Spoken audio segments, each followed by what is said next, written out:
Assalamualaikum dan selamat pagi kepada anda. Anda sedang menonton Awani Pagi pada jam 8.30 ini. Kita bersiaran dalam segmen khas iaitu segmen Realiti Rakyat yang mana kalau kita lihat sejak Mac lalu kita sudah melalui perintah kawalan pergerakan dan ketika ini di fasa pemulihan sudah hampir masuk ke bulan Julai, bermakna sudah hampir 4 bulan kita rakyat Malaysia berdepan dengan pandemik COVID-19. Tapi walaupun tindakan ini dilihat sebagai satu keputusan yang terbaik ketika ini, namun tidak dinafikan pelbagai lapisan masyarakat, malah pelbagai sektor ekonomi terkesan dengan langkah keselamatan ini. Ya, dan Realiti Rakyat, segmen Realiti Rakyat hari ini akan membawakan mengenai satu usaha kalangan doktor dalam meningkatkan kemudahan bagi golongan yang dikategorikan golongan yang berisiko dan terkesan ketika pandemik ini. Mereka ini merupakan golongan pesakit ataupun mereka yang mengidap virus HIV. Bagaimana kesan terhadap mereka, apa usaha-usaha yang telah dilakukan untuk membantu mereka ini dan apa yang boleh dilakukan. Dan kita akan bicarakan hal ini sebentar lagi. Dengan itu, segmen Realiti Rakyat di Awani Pagi kita mulakan sekarang.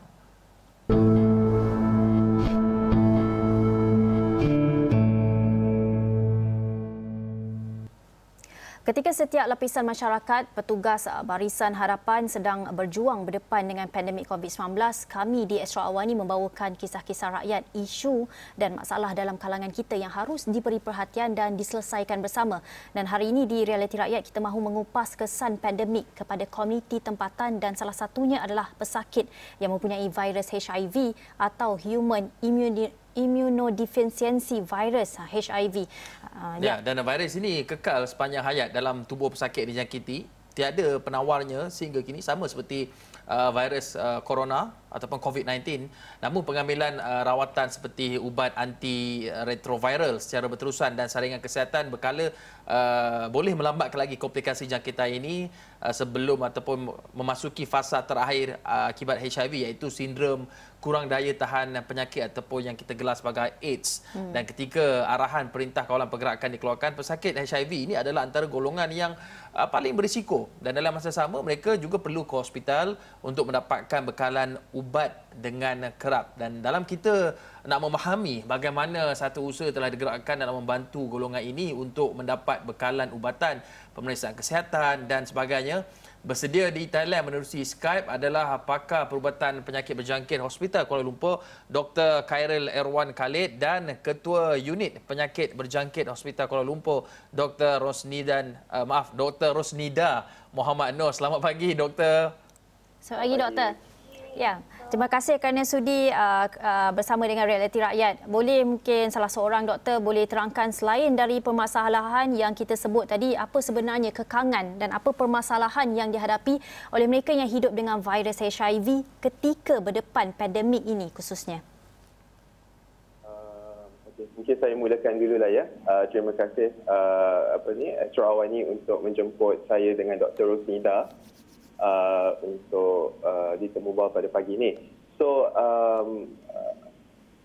buat masa ni, seperti kita tahu ya, pesakit HIV mereka memerlukan ubat antiretroviral dan perlu makan pada tiap-tiap hari.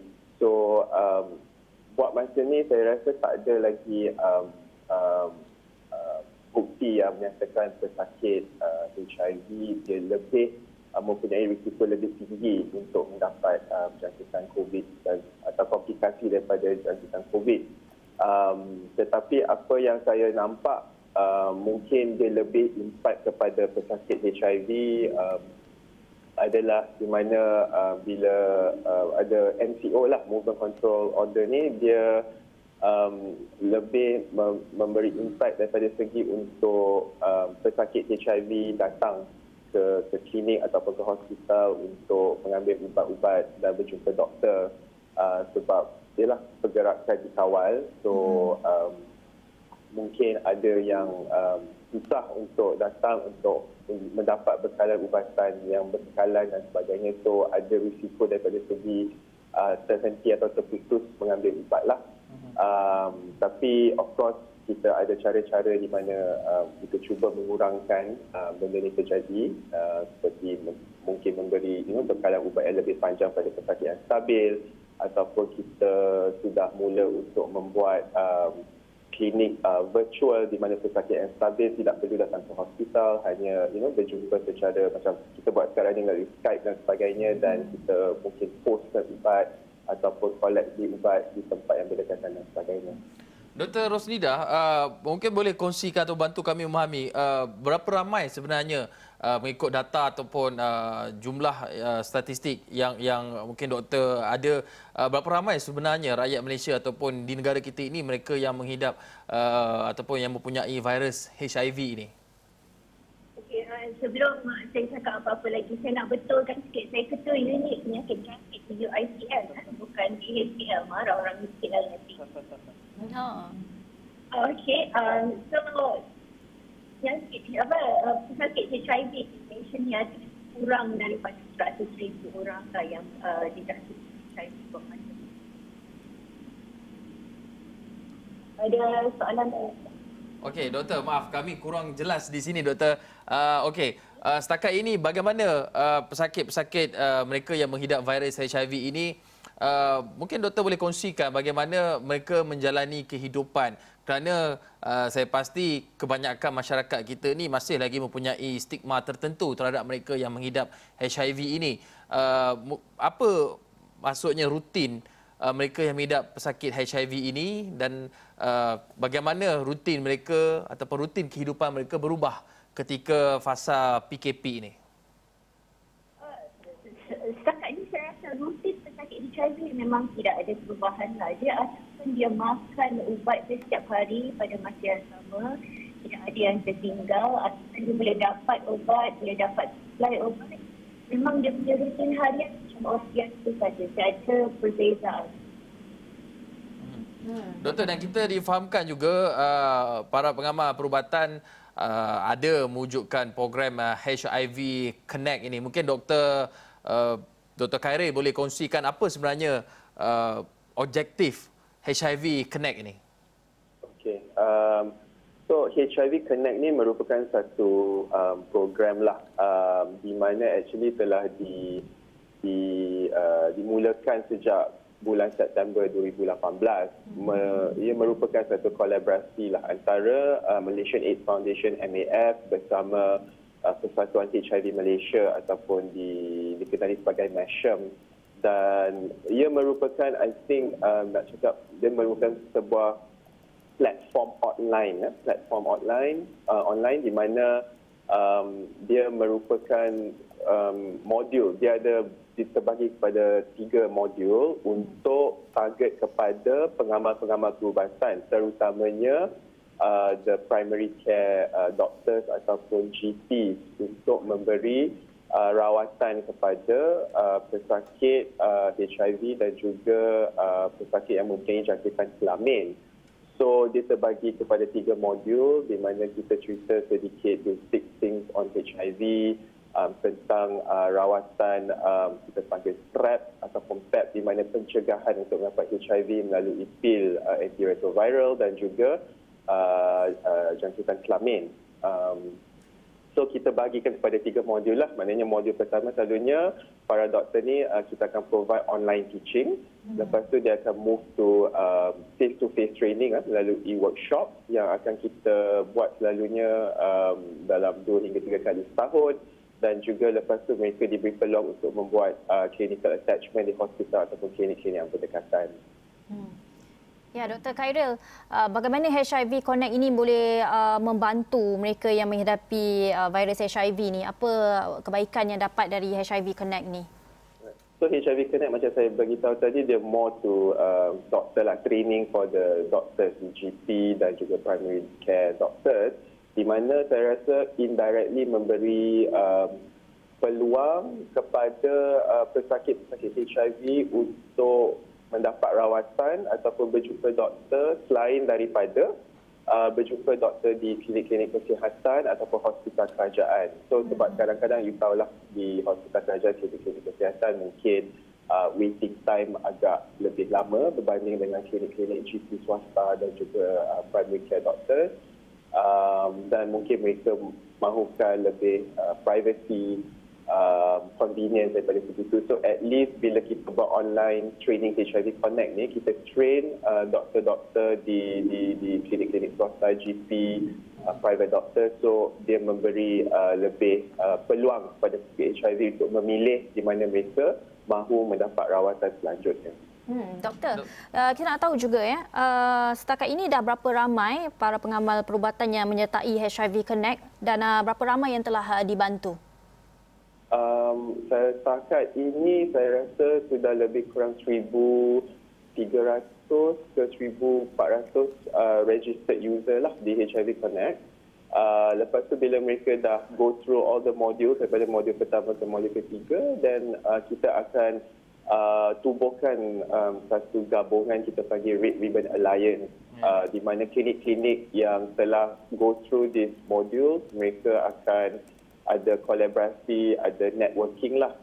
So kita akan bantu selalunya pihak Malaysian AIDS Foundation dan NASHM akan bantu daripada segi mungkin untuk provide option ubat-ubatan mungkin lebih murah, dan juga test ujian makmal yang perlu. So kita buat networking dan kita boleh bekerjasama lah dengan lebih bagus lah. Dr. Rosnida, kita serba maklum bahawa penyakit berjangkit ni banyak macam-macam jenis penyakit berjangkit. Tetapi adakah penjagaan ataupun daripada GP semua dan juga cara pengurusannya, maksudnya dari segi untuk mengelakkan jangkitan itu berlaku, memerlukan perhatian yang lebih rapi terhadap mereka yang mempunyai virus HIV ini? Kalau kita cakap secara spesifiknya kepada pesakit HIV, setelah pesakit HIV memulakan ubat, mereka tidak ada masalah langsung bila melibatkan dia punya imun tu terhadap penyakit berjangkit lain. Jadi bila dia dah start makan ubat, dia punya imunisasi dah cukup tinggi untuk mengelakkan jangkitan yang lain. Termasuk COVID. Doktor, ada kemungkinan tak maksudnya mereka yang berterusan mengambil ubat antiretroviral terapi, yang berterusan mengambil ubat itu, risiko untuk dia menjangkiti orang lain adakah semakin rendah ataupun dia dah, orang kata apa istilahnya, undetectable? Yeah, that's true. So, salah satu lagi usaha kita melalui HIV Connect bukan hanya untuk membantu GP memberi ubat kepada pesakit HIV, tetapi antara kerja utama kami adalah mengajar GP macam mana mengelakkan jangkitan HIV melalui post-exposure prophylaxis, pre-exposure prophylaxis, dan ini satu yang kita panggil U equals U atau treatment as prevention. Jadi bila kita bagi ubat kepada seseorang tu, kadar virus dalam badan dia terlalu rendah sehingga dia tidak dapat menjangkiti orang lain. Yang tu kita dah tengok dalam banyak studi lah, dan ini memang sudah terbukti. Doktor, tapi dalam masa sama, doktor, sebelum kita nak berhenti rehat, saya nak apa orang kata connect the dot. Maksudnya kalau seseorang pesakit HIV itu berterusan mengambil ubat yang diberikan untuk menurunkan virus HIV itu, adakah ini bermakna risiko untuk dia dijangkiti virus baru seperti COVID-19 ini sama tinggi seperti orang yang sihat ataupun masih lagi termasuk dalam kategori golongan berisiko seperti warga emas ataupun kanak-kanak? Okey, so baseline, kalau dia makan ubat, dia tidak menjangkit orang lain dengan HIV dia, dan dia tidak akan dapat jangkitan dengan lebih mudah daripada orang lain, termasuk COVID. So dia dah macam orang biasa, macam orang sihat. Baik, okey. Banyak sebenarnya kita nak tanyakan lagi berkenaan dengan HIV ini, bagaimana mereka hidup dengan HIV, dan juga program HIV Connect yang saya rasa sangat membantu, terutamanya bukan sahaja dari segi pesakit itu sendiri, tetapi juga membantu untuk memulihkan stigma masyarakat itu sendiri, kerana stigma kita adalah tidak boleh bersentuhan langsung dengan pesakit HIV ini, tapi dalam keadaan kita berhadapan dengan tempoh PKP dan juga pandemik COVID-19 ini, waktu terbaik adalah untuk menjarakkan diri, tapi janganlah sampai menjarakkan sekali atau mewujudkan stigma terhadap pesakit ini. Dan kita perlu berhenti rehat seketika, doktor sekalian. Kita kembali selepas ini. Ya.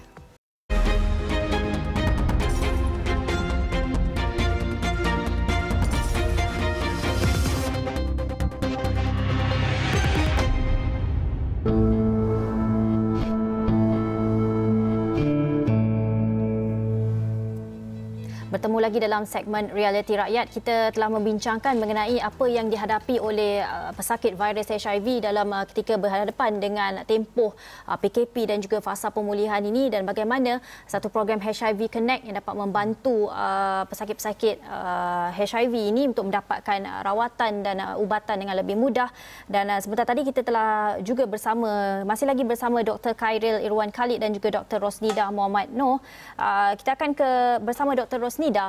Dr. Rosnida, boleh kita nak fahami mengenai keperluan seseorang pesakit yang menghidapi virus HIV ini? Berapa kerap mereka perlu melakukan pemeriksaan dan mengambil bekalan ubatan? Mungkin dalam seminggu atau sebulan, Dr. Rosnida boleh rangkumkan.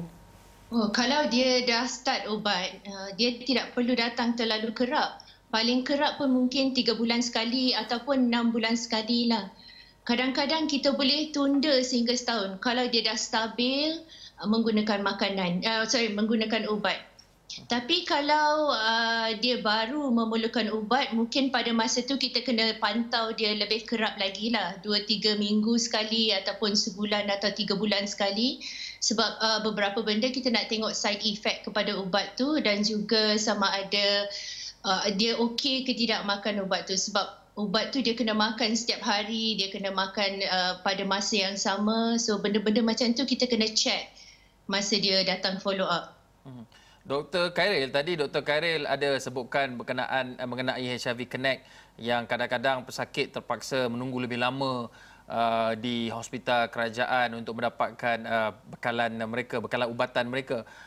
Tapi dalam masa sama, HIV Connect ini juga adakah kalau dari segi rawatannya, saya ada khidmat nasihat, adakah mereka boleh pergi ke mana-mana pusat perkhidmatan kesihatan di swasta ataupun kerajaan dengan mungkin harga yang sama, ataupun adakah program itu telah distandardizekan untuk mereka? Okey. So mainly macam saya bagi tahu tadi, HIV Connect ni adalah untuk training, program training mostly kepada pengamal klinik swasta ataupun GP. So bila GP tersebut telah melalui program tu, mereka akan dimasukkan dalam gabungan kita panggil Red Ribbon Alliance. Itulah maknanya klinik-klinik yang dah tamat program tu, diorang di dalam gabungan Red Ribbon Alliance tu. So kita akan Dr. Khairil, ada berapa banyak hospital yang dalam gabungan Red Ribbon Alliance tu? Red Ribbon Alliance sekarang saya rasa ada dalam 25 hingga 30 klinik swasta yang telah digabungkan dalam tu. Dan pesakit-pesakit yang mahu mendapat rawatan ataupun daripada segi HIV ke ataupun jangkitan kelamin, diorang boleh pergi melawat 25 hingga 30 klinik yang telah didaftarkan sebagai Red Ribbon Alliance tu untuk mendapatkan rawatan. So daripada segi kos ubat dan sebagainya tu, so apa HIV Connect buat adalah cuba untuk selaraskan supaya harga ubat-ubatan ataupun ujian darah distandardkan, dan kita cuba kurangkan kosnya berbanding dengan kalau pergi kepada hospital swasta ataupun klinik swasta di mana mungkin harganya agak berlainan sikitlah berbanding dengan tempat yang mereka pergi. Dr. Khairil, apa lagi jenis-jenis khidmat yang terdapat dalam program HIV Connect ini? Kerana kita bermaklum, selain daripada ini melibatkan rasa malu pesakit itu sendiri untuk mendedahkan sebarang sejarah kontak mereka. Saya kira bukan sahaja pesakit HIV, tapi dalam kes COVID juga masih lagi ada yang tidak mengongsikan sejarah kesihatan mereka. Jadi contohnya seperti sakit doktor sebutkan tadi STD, sakit kelamin. Apakah perkhidmatan ini mereka juga boleh terima secara online tanpa mendedahkan identiti mereka, ataupun di screening proses itu tanpa mendedahkan identiti mereka? Okey. Okeylah. Sorry, berbalik pada saya bagi tahu tadi, program ni dia punya aim atau objektif adalah kepada pengamal perubatan. So kita train pengamal-pengamal perubatan ni untuk memberi khidmat kepada orang ramai. So selain daripada segi perubatan, training, daripada segi macam mana kita nak memberi rawatan, ubat apa, side effect ubat dan sebagainya kepada doktor-doktor, So kita juga ada incorporatekan training daripada segi macam mana kita nak berhadapan dengan kita panggil golongan yang lebih berisiko tinggi lah. Ya, contohnya golongan MSM, golongan sex worker, menggunakan dadah dan sebagainya. So kita masukkan sekali dalam kita modul teaching tu, selain daripada segi sains dan perubatan, kita juga memberi macam mana kita nak address masalah stigma, macam mana kita nak pastikan mereka datang tampil ke depan untuk membuat ujian dan mendapatkan rawatan. So dia indirect lah, kita ajar training doktor-doktor yang GP ni, dan dengan harapan mereka dapat memberikan sumbangan lebih kepada orang ramai. Ya, kita tahu HIV Connect ni adalah satu program untuk menggalakkan lebih ramai hospital swasta untuk menyertai usahanya. Dr. Khairil, ada apa kempen atau apa usaha yang telah dilakukan dalam menggalakkan lebih banyak hospital swasta menyertai HIV Connect? So selain daripada kita buat secara social media lah, kita promote program HIV Connect ni, dan kita juga akan memberitahulah mereka siapa-siapa yang berminat apakah insentif kalau mereka join HIV Connect ni, because actually saya rasa ramai lagi orang di luar sana masih segan ataupun mereka tak tahu kadang-kadang mana nak pergi, daripada segi contohnya macam rawatan HIV AIDS semua tu saya rasa memang dah establish selalunya di klinik-klinik kerajaan atau hospital kerajaan yang mempunyai perkhidmatan ini. Tapi daripada segi macam katakan mendapat jangkitan kelamin ataupun macam Dr. Rosida bagi tahu tadi untuk mereka datang mana nak dapat ubat untuk mencegah mendapat HIV melalui PrEP, pre-exposure prophylaxis ataupun post-exposure prophylaxis semua tu, saya rasa masih di luar sana ramai orang tak tahu lagi mana nak pergi. So kita punya tujuan buat HIV Connect ni supaya kita boleh train few GP yang memang interested, yang memang want to take up the challenge ni. Kita train diorang supaya diorang dapat memberi perkhidmatan ni supaya orang ramai di luar sana tak segan datang untuk mendapat rawatan dan menjalani ujian yang sepatutnya. Dr. Rosnida, apabila kita bercakap mengenai satu virus yang tidak mempunyai penawarnya, contoh seperti virus corona, virus HIV ini, ramai yang mungkin berfikiran bahawa kalau selsema ada ubatnya, kalau batuk ada ubatnya, tapi kalau kena virus ni tak ada penawarnya. Adakah dan mereka berfikiran seolah-olah it's the end of the world apabila mereka ubat virus tersebut tidak ada penawarnya. Tapi adakah ini benar, dan adakah mereka yang mengidap penyakit-penyakit yang tidak ada penawarnya sehingga kini boleh menjalani kehidupan seperti biasa, seperti orang normal, maksudnya berkeluarga, bersosial seperti biasa? Saya rasa apa yang implikasi kat sini ada terhadap stigma, sebab HIV adalah satu yang kita panggil jangkitan kronik. Tapi apa yang orang lupa adalah hepatitis B, hepatitis C, semua tu adalah jangkitan virus yang kronik. Jadi kenapa kita nak membezakan HIV daripada hepatitis B dan hepatitis C? Terutama dengan HIV yang kita tahu sekarang dan memang sudah terbukti dalam banyak studi, kalau dia makan ubat dengan betul, kalau dia punya virus suppress, undetectable, majority kita punya patient virus dia undetectable, dia boleh hidup macam orang biasa. Kebarangkalian dia untuk menjangkiti orang lain pun adalah zero, almost tak ada. Jadi masalah kita ni stigma, iaitu sesuatu yang memang agak susah kita nak handle lah. Tapi saya rasa banyak orang lupa bahawa jangkitan HIV tu walaupun dia jangkitan virus yang kronik, tapi dia lebih sukar untuk menjangkiti orang lain kalau dia treated properly, kalau orang tu dapat makan ubat dengan betul. Dan masalah dengan stigma ni bukan hanya mengelakkan kita bergaul dengan pasien HIV, tapi dia membuat pasien HIV itu untuk malu nak datang untuk dites, malu untuk makan ubat. Jadi itu sebenarnya menyebabkan jangkitan tu lebih tinggi. Ya, Dr. Khairil, kalau kita lihat apa yang dikatakan oleh Dr. Rosnida tadi mengenai stigma dan kita lihat usaha daripada HIV Connect juga adalah untuk menggalakkan lebih banyak hospital swasta dan adakah sebelum ini hanya diletakkan di bawah tanggungjawab hospital government, kerajaan sahaja dan mengapa kurang pelibatan daripada hospital swasta? Ini mungkin soalan terakhir kita pada Realiti Rakyat ni dan juga mungkin harapan doktor sendiri dalam menggalakkan lebih ramai menyertai HIV Connect ini. Okey, secara amnya memang daripada segi rawatan HIV banyak di hospital-hospital kerajaan dan klinik-klinik kesihatan ya kerajaan mungkin disebabkan daripada segi kos rawatan untuk ubat antiretroviral, untuk kita panggil ubat antiretroviral first line untuk warga negara adalah percuma. Di mana kalau mereka pergi ke hospital swasta atau klinik swasta tidak disubsidilah ubatnya oleh kerajaan, so pesakit perlu beli sendiri ubat tu. So mungkin itu satu reason lah kenapa. Dan mungkin daripada segi kepakaran lah